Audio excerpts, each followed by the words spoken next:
another demerit, a very remarkable demerit of the translation method is that it encourages literal translation. What does it do?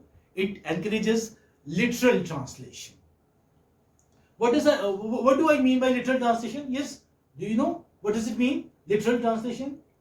Exact according to the words. Exact, okay, exact translation, or say word for word translation. If you're translating each and every word the way it is used in English or in Hindi, then you are doing literal translation. Okay, so this translation method,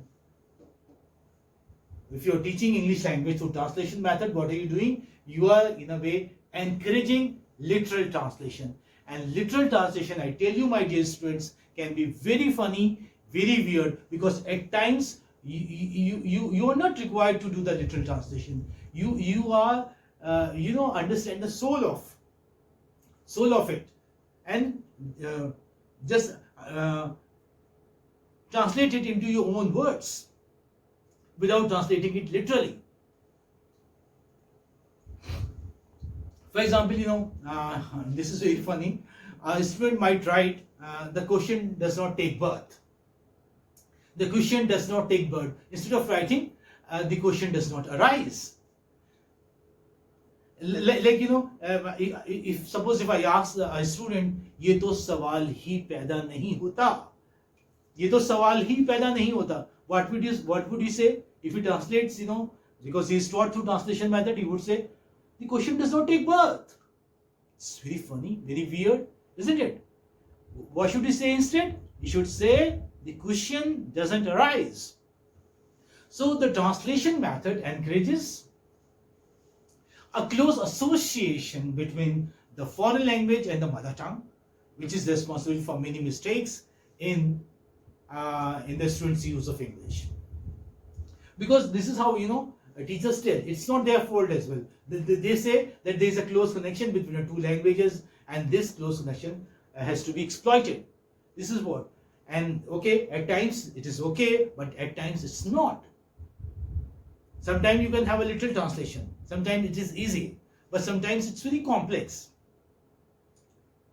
The way we saw, we had some examples. So it's very difficult to have the right translation.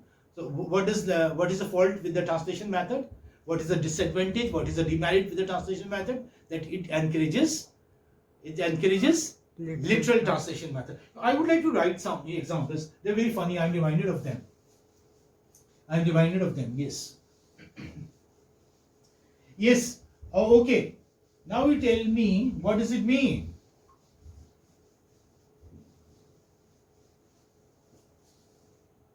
Now, a student who is taught through the translation method, if I say what's up, so he, like, if I ask, okay, suppose he's not giving me the right answer, I ask him, well, what does it mean? What's up? He would say, what would he say? ऊपर क्या है? ऊपर क्या है? What's up? It doesn't mean ऊपर क्या है. Okay? What is on the terrace? What's up means what's new? What's going on? This is what it means. Or for example, a father would say to his son, you're the apple of my eye. You are the apple of my eye. So if you translate it literally, then what would you say? आप मेरी आँख के सेब हैं. आप मेरी आँख के सेब हैं. So funny, isn't it? Or say a man and woman would say, we broke up. Okay, we broke up. This means that they separated. But a literal translation of we broke up would be हम दोनों टूट गए. हम दोनों टूट गए. Isn't that funny? And a very funny would be like this is okay. How are you, sweetheart? How are you, sweetheart? Say a husband is asking his wife, or say a lady love is asking her lover, how are you, sweetheart? And if you translate it into Hindi literally, because Translation method encourages literal translation. Then, तुम कैसे हो मीठे दिल? तुम कैसे हो मीठे दिल? Isn't that funny? You also find funny. See, I see you smiling, okay? And some of you like hiding your faces. Yeah, it's funny. It's really funny. Or for example, because we are talking about lady love and say beloved and lover here, so two lovers might say to each other, let's go out for a date. Is it not? You often hear this. Let's just go out. Let's go out for a date. Let's go out for a date. In fact, the two of them, they want to spend time together. They want to have the privacy of theirs. They want to be together. That's why they say, let's go out for a date. And suppose you happen to translate it literally, then what you will say? हम एक खजूर के लिए बाहर चलते हैं. चलो हम एक खजूर के लिए बाहर चलते हैं. Okay? एक खजूर के लिए बाहर चलते हैं. This is very funny and very weird also, very nonsensical. Or say, when you are feeling dizzy, you say, my head is spinning. My head is spinning. So, if you are doing literal translation, then you would say, मेरा sir बुन रहा है, because spin also means bunna. मेरा sir बुन रहा है. This again very weird. Okay, because it's a literal translation. मेरा sir बुन रहा है. You should instead say, मेरा सर चक्कर खा रहा है, या मुझे चक्कर आ रहे हैं. Is it not? Or say, this is a very common expression. We often use it. He is left for good. He is left for good. Now this is the expression. This means that he is left forever. He is left forever. He is not to be seen again. He won't come again. He is left for good. But if you happen to translate it literally, then this would be like, he is left for good. उसने अच्छे के लिए छोड़ दिया. उसने अच्छे के लिए छोड़ दिया. That's a very faulty expression. And some of you are watching watches. Okay, maybe it's already time. Anyway, I won't take much time. Just a little time. Okay, I would just wind it up very soon. Like, say, how goes the enemy? How goes the enemy is a phrase used for time. How goes the enemy means what's the time? Somebody is asking you time, so he would say poetically or metaphorically, how goes the enemy? But if you happen to translate it into Hindi, then दुश्मन कैसा जा रहा है? दुश्मन कैसा जा रहा है? It's very weird, very funny. Or suppose I don't know. Maybe since we have had a very long class, so I feel that you're feeling down. Are you feeling down? Hello, are you feeling down? Like somebody might think that I'm saying, क्या तुम नीचा महसूस कर रहे हो? क्या तुम नीचे महसूस कर रहे हो? It doesn't mean that क्या तुम नीचे महसूस कर रहे हो? Are you feeling down means, are you not feeling well? Are you not well? Are you not fit? This is what it means. Are you feeling down? Or say, for example, I miss you very much. Suppose, if I see somebody after a long time, then I might say that I miss you very much. I miss you very much. And if you happen to translate it literally, which students from the Hindi medium schools, the vernacular schools, the people who are taught through translation method might say, मैंने तुम्हें बहुत खोया. मैंने तुम्हें बहुत खोया is very funny. It's a wrong translation. Okay? Yeah. So do you understand this? So these are very serious faults which this method, the translation method, has. And another fault, which is a very, very, very serious fault, which is a very serious demerit with this method, is that it teaches English by rules. Okay, the translation method teaches English means you're taught all the rules. You're taught tenses. you're taught all the four, like your three tenses: present perfect, present, past and future, then present definite, present continuous, present perfect continuous, all these. Okay, you call it present simple present or present definite. This is one and the same thing. Okay, so this if you're teaching through translation method, if you're following this, if you're adhering to the translation method, then what does a teacher who adheres to translation method do? He teaches English by rules. Okay, by syntactical rules, by syntax. Well, syntax is given importance, grammar is given importance. Translation method attempts to teach English by rules and not by use. That method is taught by use. By use means you are taught sentences. You are not taught rules, but you are taught sentences. You are taught utterances. You are made to speak in English. Whereas the translation method and it teaches English by rules and not by use. Yes, to speak any language, whether native or foreign language, entirely by rules is quite impossible. Like when we speak our mother tongue, do we think of the rules? No, we do not think of the rules. I do not think of singular or plural or active or passive, like which form I am using. No, we just speak, right? So the person who learns language through the translation method finds it hard to leave the habit of first thinking in his mother tongue and then translating his idea into foreign language. So what does a person who is taught through translation method, what does he do? He first thinks the structures there in his mind in his own mother tongue. Okay, first he thinks in his mother tongue and then he translates them into English. That is why students who have learnt English quite recently or who are just new to this language, what do? They take time, like in responding to your queries or say in framing sentences. Okay, you watch the movie, the last movie of Sridevi, English. So you will understand that.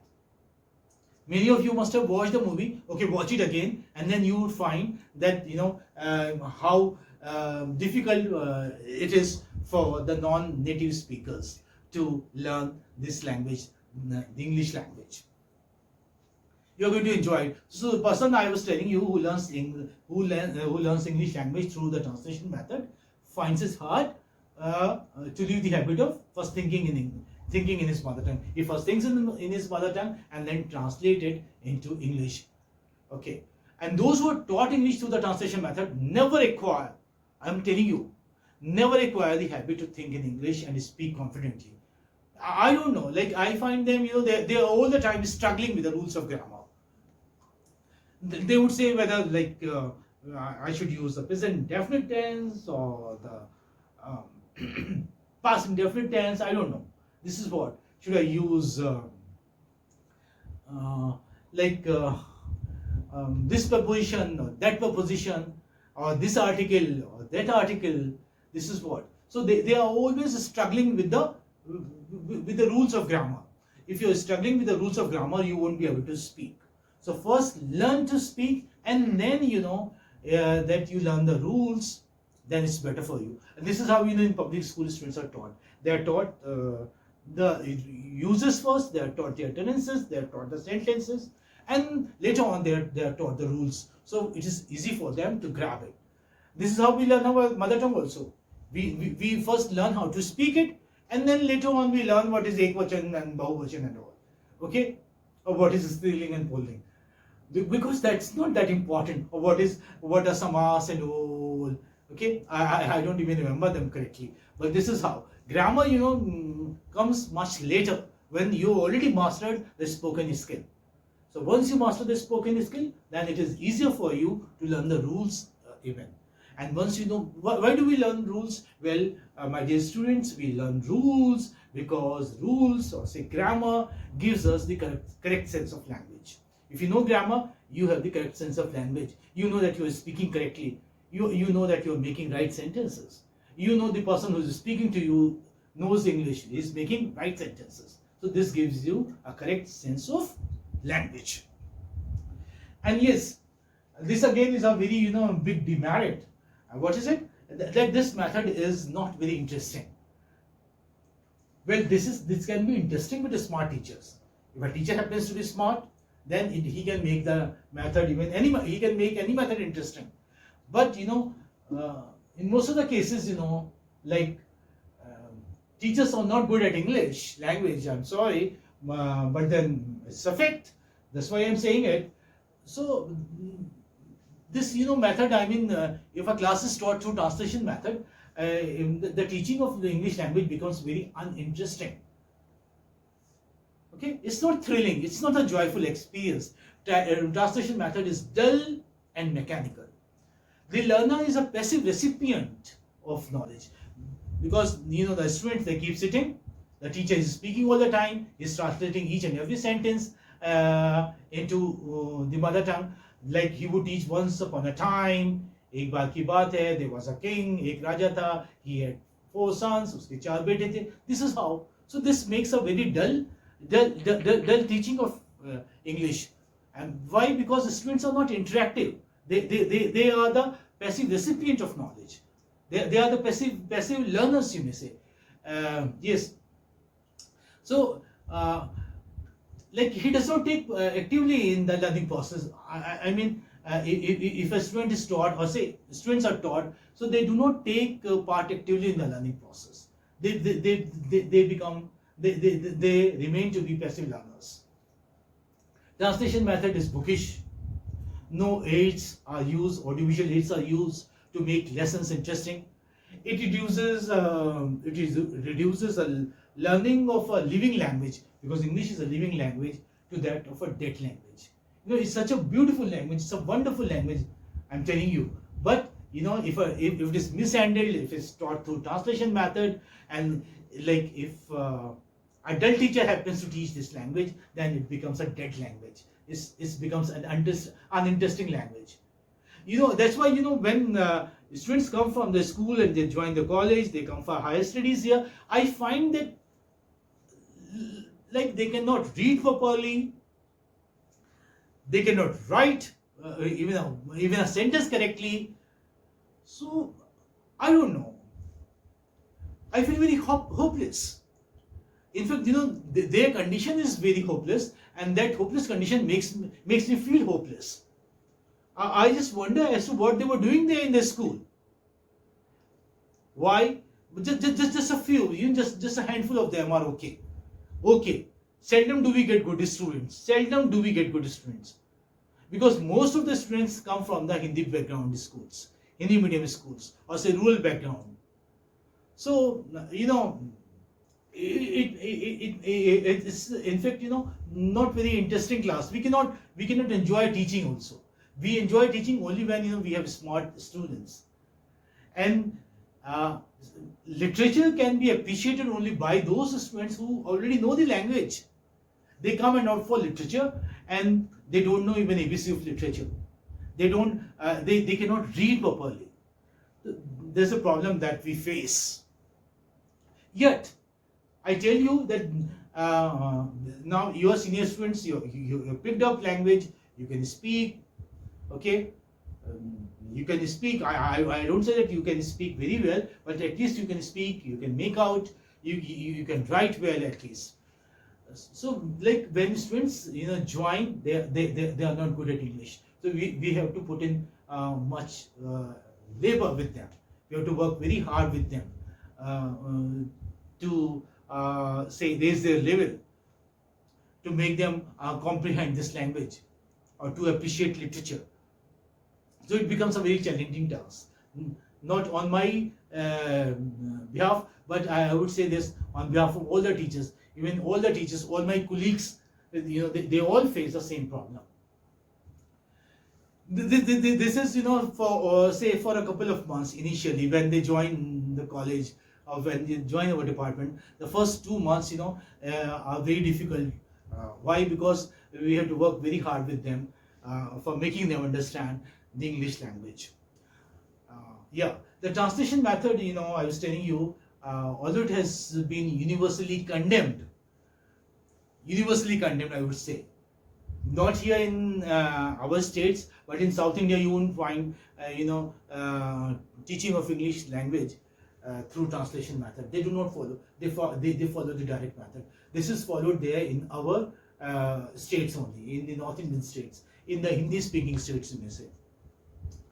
Yet, this method continues to be popular with most of the English teachers in India because they find it easy to teach through this method. I mean, you find that method being followed only in public schools. In other schools, this method is followed. Translation method still happens to be, despite these, disadvantages, despite these big faults and big disadvantages, this method happens to be or continues to be very popular in our villages, in our vernacular schools, in our schools which are taught through the local language, through mother tongue, where the medium of instruction is vernacular language or the mother tongue. This method is responsible, I have no doubt, and I do not hesitate saying this, that this method is responsible for the poor attainment of our students in English. Yes, poor attainment. Although some 20% of the school time is spent on teaching of English. Let's say if you have, say, 5 periods in a day, then how much time is spent on it? 20% of the school time is spent on teaching of English, and it is taught for 6 years, as I told you, up to the higher secondary level in our schools. Yet most of the students have a very shaky foundation in the language. When I'm telling you this, I'm not just giving you a theoretical knowledge. I have a practical knowledge. I've seen it. I've been watching it, for decades together. I've been into this job for almost 30 years. Now I've been watching for almost 3 decades that when students join us, I found them that they have a very shaky foundation in the English language. They don't know how to speak English. They don't know how to write sentences in English, and they cannot even read properly. As a teacher does in primary schools, he makes students stand up and read lessons. Same I have to do initially in the beginning. I ask them, okay, when you come tomorrow, come after reading the lesson 10 times, and when they come the next day, although all of them do not come together, only say half of them will turn up the next day. Then I ask them, okay, now you read one paragraph, okay, you read the next paragraph. This is how I need to do initially, and I have to encourage them.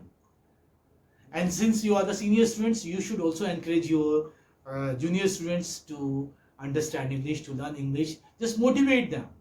They need motivation. I've been telling you, say, right from the time you joined this college, you joined the Department of English, that English is a very simple language, very easy language, and it's a beautiful language. Just love it. Okay? Develop a kind of flair for this language. And once you start loving it, you are going to enjoy it. You're going to enjoy the nuances of English. Okay, it's a beautiful language. And the way I'm telling you, you should inspire your junior students also the same way. Okay, because you are going to be teachers. You are going to be, some of you might be, like our colleagues in the department. Right? Like one or two of my students have joined the department. They were my colleagues. And I really feel, joy to see them, because I see, a good transformation in them. They weren't that good, when they joined the college. They were just like you only. But now there's a metamorphosis, a tremendous change in them. Okay. So I was telling you that this is because of this translation method, because it's a defective method of teaching the language. So it's better, and I in fact you do it. I teach through the translation method initially, say for a couple of months. Even while I'm teaching compulsory students, I'm teaching general English class, I'm teaching compulsory students. I teach only for say a couple of months, not more than 3 months, and then I shift to English. I teach through direct method because I want them to think in English, to pick it up. If I continue teaching them through Hindi, through the mother tongue, through the translation method, they are never going to learn, because I have seen they've already learned the language for almost 11 years, yet they do not know. 6 years, I mean, I'm talking about first year. You have learned it for 11 years, yet you're not. The students are not that good at English. So sooner the method is given up, the better for the students.